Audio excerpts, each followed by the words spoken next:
CD Lab Program 8. Write a YAG program to accept a statement and do the following error detection. The eighth program is to check for a valid relational expression and evaluate the expression. It is almost similar to the evaluation of validity and evaluation of arithmetic expression, only the operators vary.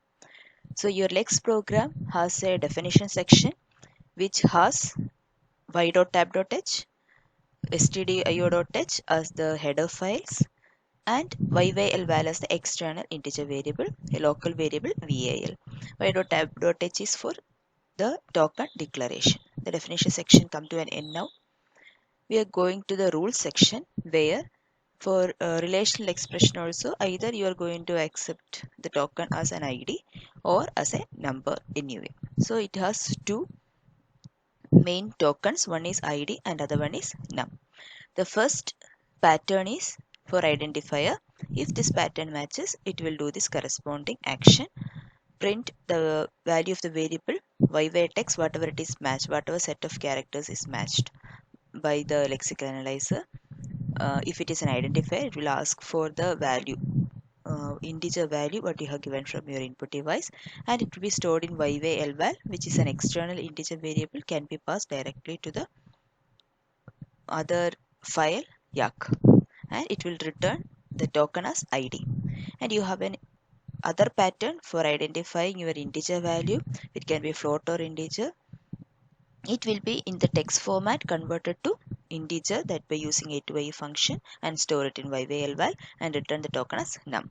If you have a space or something, it will be doing a do nothing function or skip.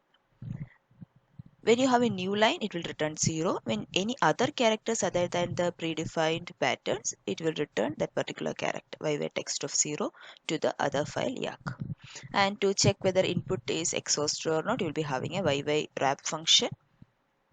This is the corresponding yak file. Here your main aim is to write a grammatical expression to check for a valid relational expression.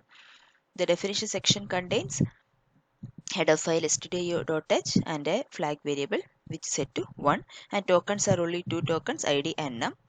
The definition section come to an end. Rules section, you have a grammar. Statement derives expression. If you have successfully reduced towards your start symbol, print that it is a valid relational expression.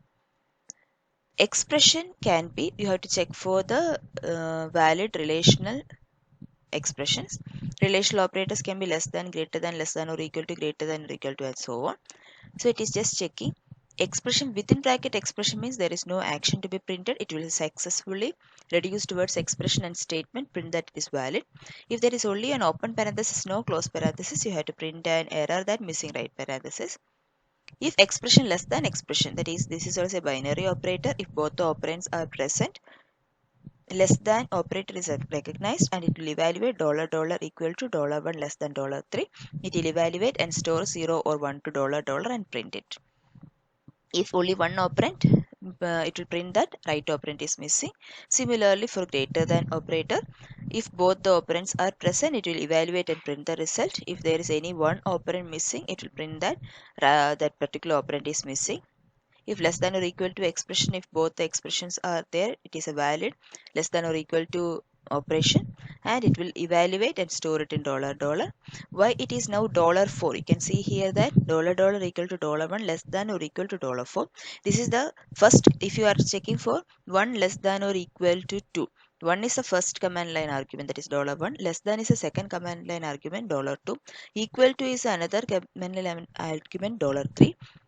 And 2 is the other command line argument, that is $4. When you have if you have remember the transition diagram, one by one character will be accepted from one state to other. So each of the character will be assigned as a particular command line argument, and less than or equal to will be considered as one particular operator itself. If there is again only one operand, it will print that right operand is missing. Similarly, for greater than or equal to, not equal to, and double equal to, or if it is id or num, directly it will be reduced, it will be valid. There is no corresponding action printed, it will be directly reduced.